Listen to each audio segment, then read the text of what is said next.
Hello everyone. Today in this video we'll discuss the fourth chapter in prose, and the title of this lesson is The Socrates. आज हम लोग the Socrates lesson पढ़ेंगे जो आपका pros का fourth chapter है. This lesson, Socrates, is about the great philosopher and teacher of Athens. ये lesson Socrates जो है, आपने सुना होगा. सोक्रेटिस एक बहुत बड़े फ़िलासफ़र थे, ग्रीक फ़िलासफ़र माने जाते हैं, जो बहुत पॉपुलर थे और अभी भी हैं.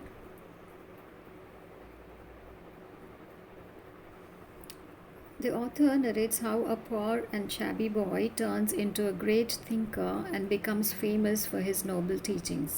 He wanted to see Athens as an ideal state which could only happen if every citizen educated his own mind to see what is right and noble. Socrates, when he was young, he was a poor boy. बहुत पैसे नहीं थे उनके पास, बहुत गरीब थे. और तब से उनका लाइफ के बारे में, उनके स्टोरी के बारे में यहाँ पे हम लोग पढ़ेंगे कि जब वो छोटे थे तो कैसे थे. और उसके बाद वो जब बड़े हुए, उन्होंने हमेशा ये सोचा कि सारे सिटीजन्स, जो भी एथेंस के सिटीजन्स थे, वो सारे लोग एजुकेटेड हो और ख़ुद ये सोचे अपने मन से कि क्या सही है और क्या गलत है. ये सोच के तब जो भी काम करना है वो करे. तो ये उनका कहना था और बिलीफ था.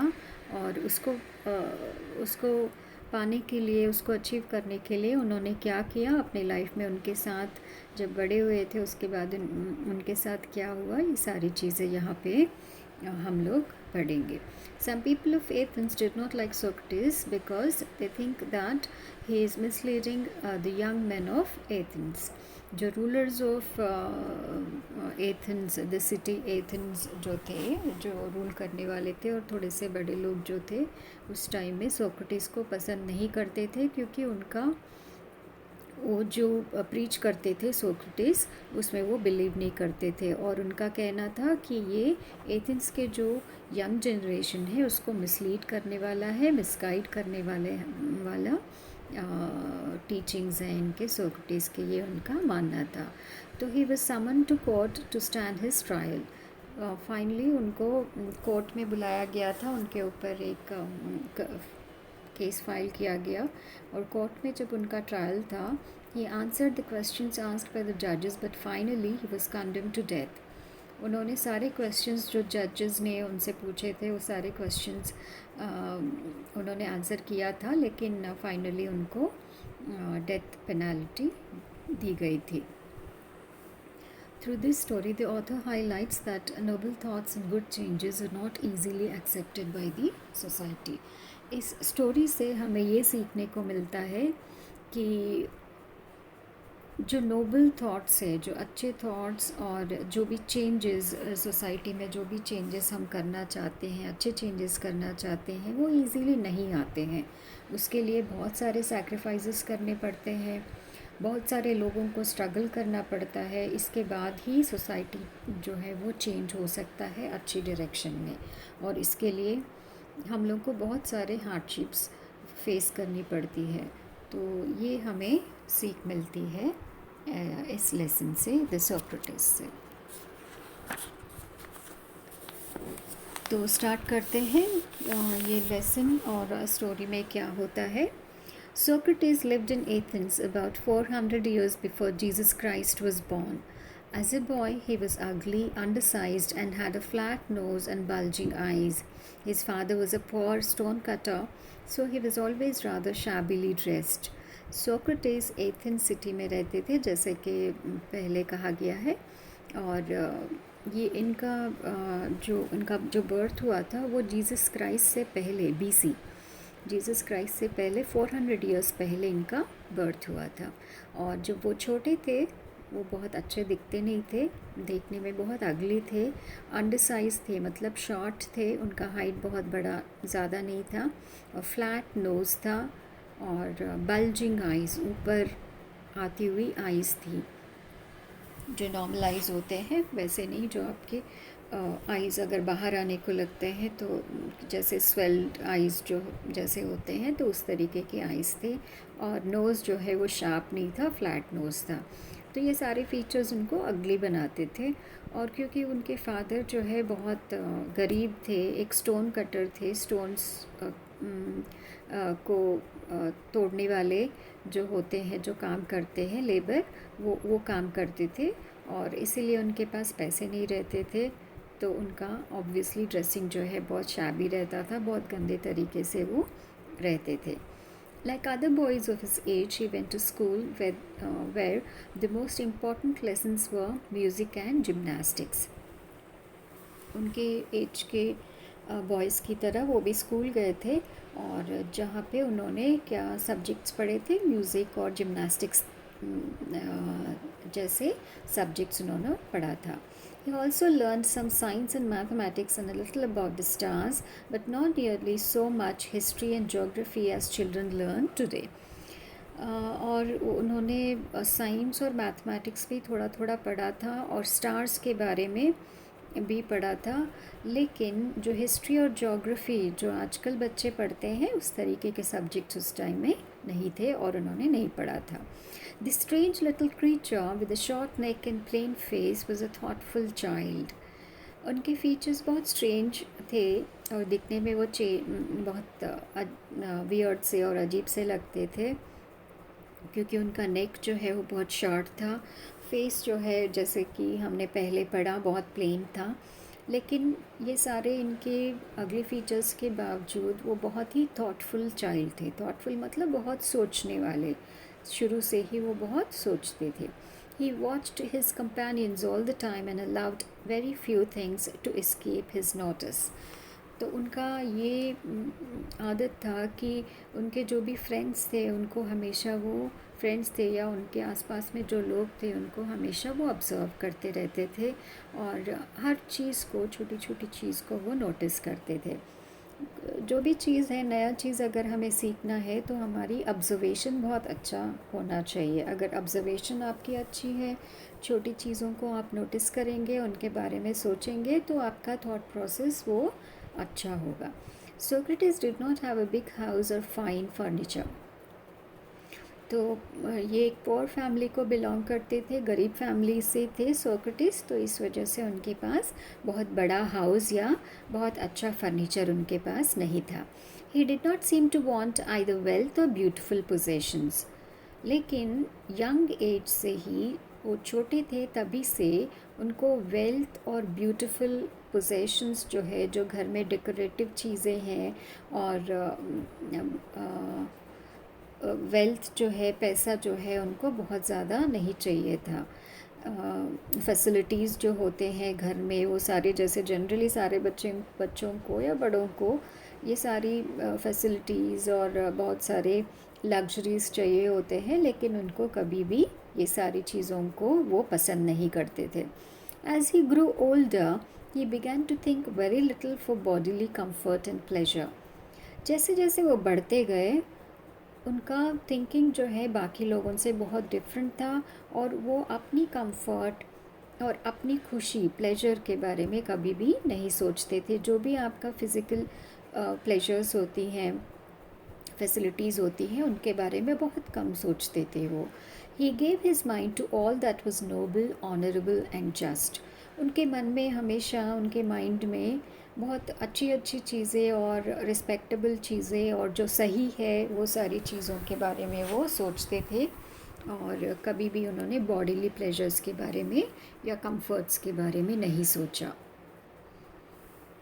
Socrates went around the town on foot and talked to people. The Athenians began to look for his familiar figure in the streets and to say to their friends, "Yes, that is Socrates. Come along and talk to him." After some time, Socrates became famous as a teacher. He wandered along the roads and stood in the marketplaces, talking to anyone who cared to greet him. जब वो बड़े हो गए, उन्होंने बहुत सारी चीज़ें पढ़ी थी और नॉलेज गेन करने के बाद उन्होंने क्या किया, he use to went around the town on foot and talk to people. उनका ये काम होता था कि वो पूरे टाउन में, एथेंस सिटी में वो पूरा घूमते थे, पैदल घूमते थे और लोगों से बात करते थे। और लोगों को इतनी आदत हो गई थी उनकी कि जैसे ही वो उनको देखते थे, वो एक फेमिलियर फिगर बन गए थे, मतलब सब लोग उनको पहचानने लगे स्ट्रीट्स में। और वो एक दूसरे से कहते थे कि हाँ, ये सोक्रेटिस है, तो चलो उनसे बात करते हैं। और थोड़ी देर बाद ही, थोड़ा टाइम बाद ही वो बहुत फेमस बन गए थे एज अ टीचर, क्योंकि वो लोगों से बात करते थे और उनको बहुत सारी नई नई चीज़ों के बारे में बताते थे और उनको सोचने के लिए कहते थे। और वो हमेशा इधर उधर घूमते रहते थे रोड्स पे और मार्केट प्लेसेस में, और जहाँ जो भी उनसे बात करने के लिए ग्रीट करता था या उनसे वो बात करने के लिए रेडी रहते थे। His listeners were often confused after they had argued with him or answered his questions. उनसे, उनको जो भी सुनते थे, उनको, उनके जो लिसनर्स थे वो हमेशा कंफ्यूज रहते थे इनके साथ बात करने के बाद, क्योंकि ये जो बात करते थे वो लोगों की सोच से थोड़ा सा डिफरेंट था। उस टाइम में जो लोग सोचते थे उससे बहुत डिफरेंट हुआ करता था। Socrates told his countrymen that everyone must learn to think for himself, so that by using his reason he would have the power to see what was right, just, true, and beautiful, and so shape his own conduct. Socrates हमेशा Athens city में जो countryman थे, जो वहाँ के रहने वाले लोग थे, उनको हमेशा ये कहते थे कि हमेशा आप अपने आप, कुछ भी हो, किसी भी चीज़ के बारे में आप खुद सोचने की कोशिश करना। You think for him your self.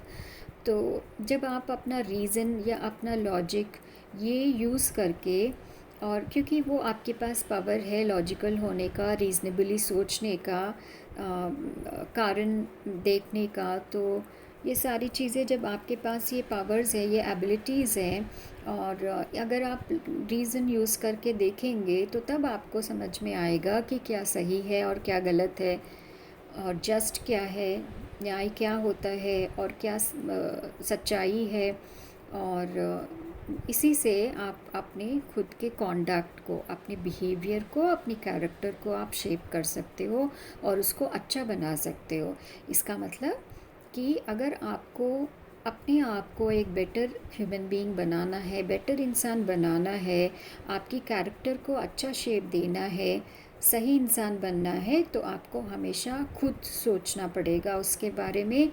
जो भी चीज़ आपके सामने आएगी उसको आप अपनी खुद रीज़निंग दे के, लॉजिकली सोच के आप खुद डिसाइड करेंगे और चीज़ों के बारे में आप अपना खुद का ओपिनियन बनाएंगे। तब आप एक अच्छा इंसान और बेटर ह्यूमन बीइंग बन पाएंगे। He wanted Athens to be a perfect state. उनको हमेशा, उनका गोल ये था कि एथेंस जो सिटी है वो एक परफेक्ट स्टेट बने, मतलब बहुत अच्छा, जहाँ पे कोई भी गलत ना हो, ऐसा एक परफेक्ट स्टेट बने। He told everyone, both his pupils and his other followers, that this could only happen if every citizen educated his own mind to see what was right and noble. तो Socrates अपने, उनके बहुत सारे students भी बन गए थे, pupils बन गए थे, और बाकी जो फॉलोअर्स थे उनके, उन सब से यही कहते थे कि हर एक सिटीज़न को एजुकेटेड होना चाहिए और ख़ुद का अपना रीज़निंग, अपना ओन माइंड यूज़ करके क्या सही है और क्या आपके लिए सबसे अच्छा है, ऐसी चीज़ आपको सोच के करना पड़ेगा। He believed that questioning and discussing would help them do this, and so he was forever talking to them in the open streets. और ये आपको लॉजिकली सोचने का और रीज़न देने का, अपने आप से सही और गलत में फ़र्क करने का एबिलिटी या कैसे आएगा, ये तब आएगा जब आप दूसरों को देखो और उनसे सारी चीज़ें डिस्कस करो और आर्ग्यू करो अपना रीज़निंग, जो भी आपको, अगर दूसरों से आप कॉन्ट्रडिक्ट करते हो या दूसरों को अपोज़ करते हो, उनसे एग्री नहीं करते हो, तो उसके बारे में आर्ग्यू करो ताकि आपको सही और गलत में फ़र्क अच्छे से समझ में आए। तो आर्ग्यूमेंट और डिस्कशन ये दोनों उनके हिसाब से बहुत ज़रूरी थे। डिस्कस करना मतलब लोगों के साथ बात करना। अगर आपके सामने एक प्रॉब्लम है तो उसके बारे में डिस्कस करो, और दूसरों से अगर आप एग्री नहीं करते हो उसके बारे में आर्ग्यू करो ताकि आप ये डिसाइड कर सके आफ्टर द आर्ग्यूमेंट के बाद कि कौन ज़्यादा रीज़नेबल है और किसकी आर्ग्यूमेंट में ज़्यादा वेटेज है, तो जो सही होगा। तो ये सारी चीज़ें करने के लिए आपको ये दोनों चीज़ें करना बहुत ज़रूरी है, discussion and argument. When Socrates was an old man, his fame had spread far and wide. The house of many a rich man opened its doors to him, for people felt honored to have him as their guest. By degrees, a special group of pupils gathered around him and followed him wherever he went. Among them was a young man called Plato, who treasured every word which his master uttered, and in later years became famous as a teacher as Socrates himself. Socrates जब ऐसे ही लोगों से बात करते करते बहुत सारे उनके स्टूडेंट्स बन गए और उनके फॉलोअर्स बन गए, और उनका पॉपुलैरिटी, उनका फेम इतना दूर दूर तक पहुंचा था कि जो भी रिच पीपल थे, जो भी अच्छे लोग सोसाइटी के लोग हुआ करते थे, वो सारे इनको अपने घर बुलाने की कोशिश करते थे। और क्योंकि वो ये माना जाता था कि इनसे बात करना बहुत बड़ी ऑनर की बात होगी, बहुत रिस्पेक्ट की बात होगी, और उनको हमेशा अपने घर में गेस्ट बन के आने के लिए उनको रिक्वेस्ट करते रहते थे, उनसे बात करने के लिए कहते रहते थे। और उसके बाद इनको बहुत सारे स्टूडेंट्स तो बन ही गए थे, और उनके चारों तरफ हमेशा उनके फॉलोअर्स रहते थे, और वो हमेशा ही उनके साथ चलते थे। और उनमें, उनके स्टूडेंट्स में एक यंग मैन था जिनका नाम था प्लेटो, और उनका काम ये था कि जो भी उनके मास्टर बोलते थे, जो भी उनके टीचर बोलते थे, मतलब सोक्रेटिस जो भी बोलते थे, उन सारे वर्ड्स को वो लिख के ट्रेजर करके रखते थे, और उनको सेव करके रखते थे। और उसके बाद प्लेटो जो है, सोक्रेटिस जितने ही फेमस बने थे, प्लेटो भी एक बहुत बड़े फ़िलासफ़र बने थे उनके, सोक्रेटिस के बाद, क्योंकि उन्होंने जो भी सीखा था वो सोक्रेटिस से सीखा था।